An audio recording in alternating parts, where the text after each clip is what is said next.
भाई। एक समय की बात है, दसमना नाम के गांव में एक व्यक्ति आर्को और उसकी पत्नी टीना रहते थे। आर्को गांव का मुखिया था और वो बड़े बड़े खेतों का मालिक था। वो अपनी पत्नी से बहुत प्रेम करता था और हमेशा उसके लिए फूल खरीदता और उसके लिए छोटे छोटे तोहफे भी।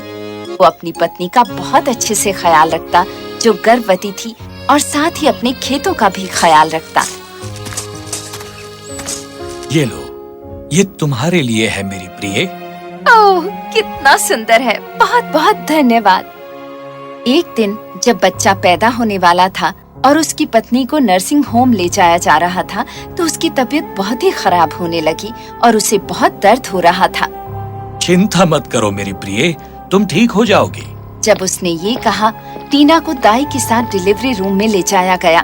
चिंतित आर्को बाहर इंतजार कर रहा था जब उसने उस खलबली को सुना जो अंदर चल रही थी। कुछ घंटे के बाद खलबली शांत हो गई और दूर से एक बच्चे के रोने की आवाज सुनी जा सकती थी। दाई अपने हाथों में एक बच्चे को लिए बाहर आई, जो कंबल में लिपटा था, पर वो उदास लग रही थी और उसकी आंखों से आंसू छलक रहे थे। आपको बेटा हुआ है, वो स्वस्थ बच्चा है, पर मुझे माफ कीजिएगा, आपकी पत्नी बच ना सकी। नहीं। आर्को बहुत ही दुख में और गहरे शोक में डूब गया अपनी पत्नी की खबर सुनकर। उसने मुखिया के रूप में अपनी भूमिका और जिम्मेदारियां छोड़ दी और अगले कुछ दिनों तक उसकी बहन हमेशा उसके घर पर रहती, उस नन्हे बच्चे शिमोन की देखभाल करने के लिए। आर्को, तुम्हें फिर से खुश रहने की जरूरत है और तुम्हारे बच्चे को जरूरत है कि कोई उसकी देखभाल करे। तुम शादी क्यों नहीं कर लेते?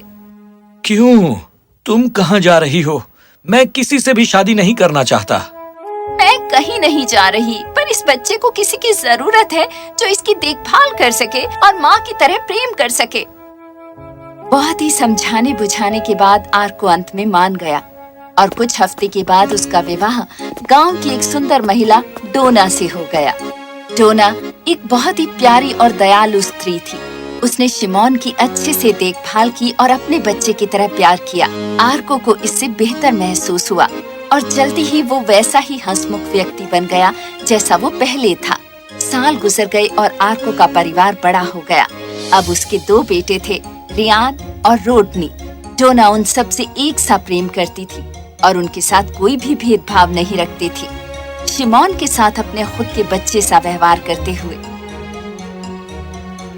ये लो लड़कों, ये तुम सब के लिए है। ओह वाह, सुपर बैट, ये मेरा पसंदीदा सुपर हीरो है। हाँ, वो कमाल का है। मेरा भी। मेरा भी। अपने खुद के 2 बेटे होने के बाद भी शिमोन के लिए उसका प्यार कभी भी कम नहीं हुआ और वो हमेशा एक सा रहा। उसने कभी भी रियान और रोडनी को ये जानने न दिया कि वो उनका सौतेला भाई है। आर्को इन लड़कों को हर साल खेत में बाहर ले जाता और वो मिलकर पक्षियों को डराने का पुतला बनाते। साइमन, तुम जाकर भूसा लाओ। हाँ पिताजी। ब्रायन, रॉडनी, लकड़ियाँ और कपड़े लेकर आओ। हाँ पिताजी। हाँ पिताजी। उन्हें मिलकर पुतला बनाना बहुत पसंद था और वो हर साल मिलकर उसे बनाते। एक दिन कई पुतले बना लेने के बाद जब ये बच्चे बड़े होकर पुरुष बन गए थे, आर्को बूढ़ा हो गया था और वो गुजर गया। शिमोन ने अब घर की सारी जिम्मेदारियां संभाल ली थी। वो खेतों के साथ साथ अपने परिवार की भी बहुत बढ़िया देखभाल करता। वो समृद्ध और खुशहाल हुए और सुखमय जीवन बिताते रहे। माँ, आपके लिए ये एक नई ड्रेस है। बहुत बहुत धन्यवाद बेटा। और ये लो रायन, जूतों की जोड़ी जिसकी तुम बात कर रहे थे। ओह, बहुत बहुत धन्यवाद भाई, ये कमाल के हैं। ओह, और रॉडनी, मैं तुम्हारे लिए कुछ खास लाया हूँ। ओह वाह, ये वही साइकिल है जो मैं हमेशा चलाना चाहता था। बहुत धन्यवाद भाई। इसने उनके पड़ोसियों को बहुत ईर्ष्यालु बना दिया और उन्होंने फैसला किया कि वो एक षड्यंत्र रचेंगे। देखो तो जरा, उसकी इतनी सारी जमीन है। हाँ, मेरे पास उपाय है जिससे हम उसकी जमीन हड़प सकते हैं। ओह, ऐसा क्या? क्या है वो? दोनों छोटे भाइयों को पता नहीं है कि साइमन उनका सौतेला भाई है। हम उन्हें ये बता सकते हैं और उन्हें उसके विरुद्ध भड़का सकते हैं। एक बार उन्हें रास्ते से हटा दें तो उनकी जमीन पर कब्जा कर सकते हैं। फिर हम अमीर हो जाएंगे। हाँ, मुझे ये बात पसंद है। अगले दिन जब रियान और रोडनी मंडी के लिए जाने को तैयार थे, दोनों पड़ोसी उनके पास गए। मैं देख रहा हूँ कि तुम्हारे सौतेले भाई ने तुम्हें अच्छा उपहार दिया। क्या क्या मतलब है तुम्हारा? ओ, तुम्हें नहीं पता? तुम्हारे पिता का पहला उठा बेटा है वो, तुम्हारी माँ की शादी से पहले। लड़के ये सुनकर बहुत चक्के रह गए जो उन पड़ोसियों ने उन्हें बताया था। उन्होंने उन्हें ये भी बताया कि जब वो सारी जिम्मेदारियां संभाल रहा है तो वो उन्हें उनकी जमीनों का आधा हिस्सा कभी नहीं लेने देगा। तुम जानते हो वो तुम्हें ये साइकिल क्यों दे रहा है? हाँ, क्या तुम जानते हो? क्या तुम जानते हो? नहीं। ये उसका तरीका है कि तुम्हें छोटी छोटी चीजें देकर इतना व्यस्त रखे ताकि सारी संपत्ति खुद के लिए रख सके। समझ गए?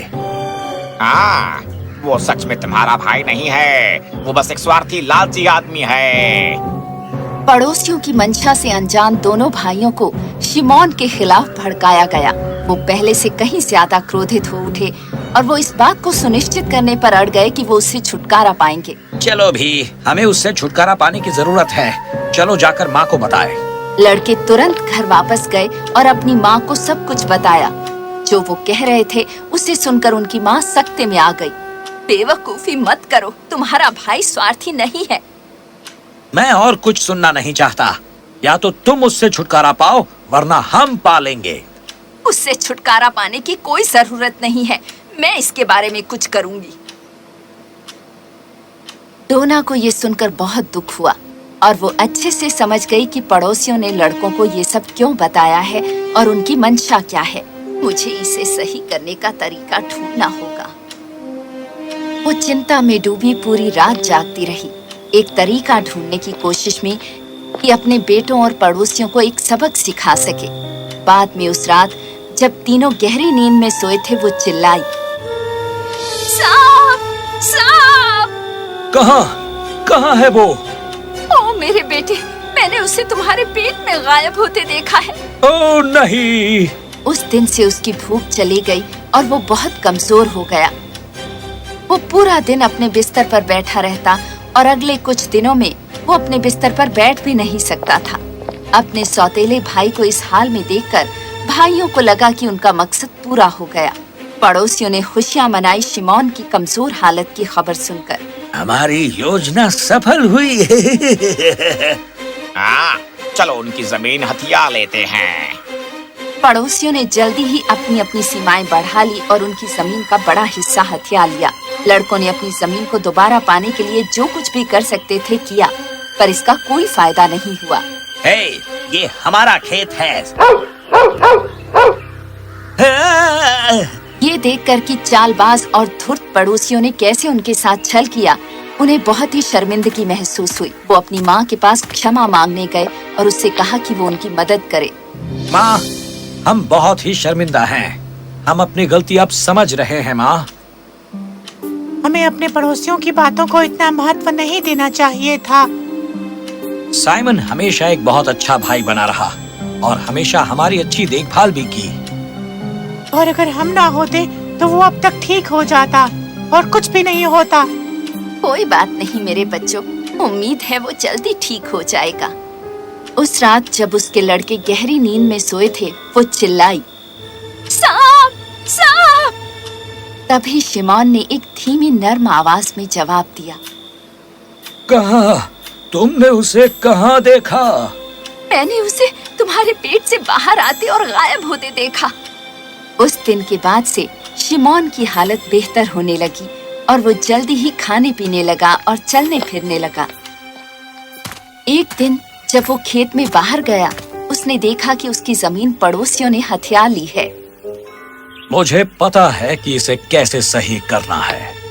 शिमोन गांव के मुखिया के पास गया और उसे समझाया कि वो कैसे बहुत ज्यादा बीमार हो गया था और ये कि पड़ोसियों ने उसकी जमीन हथिया ली थी। ये देखते हुए कि शिमोन चल फिर रहा है, पड़ोसी डर गए और इस विचार से कांपने लगे कि वो उनके साथ क्या करेगा।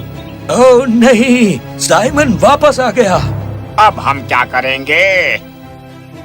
तभी गांव का मुखिया पहुंचा, गांव के कुछ पहरेदारों को लेकर। तुम हमारे साथ आ रहे हो, अपनी हदबंदी तुरंत वापस करो। हुजूर। हाँ हुजूर। दोनों पड़ोसियों को दंड दिया गया और उन्हें जेल में डाल दिया गया। उन्होंने शिमोन की जमीन उनके हवाले कर दी और उन्हें उनका सबक मिल गया कि लोगों को धोखा देना और उनकी संपत्ति चुराना सही नहीं होता। और जहाँ तक तीनों भाइयों का सवाल है, वो पहले से कहीं ज्यादा करीब हो गए और मिलकर उन्होंने खेतों की देखभाल की। वे सब खुशहाल हुए, एक सुखी परिवार के रूप में।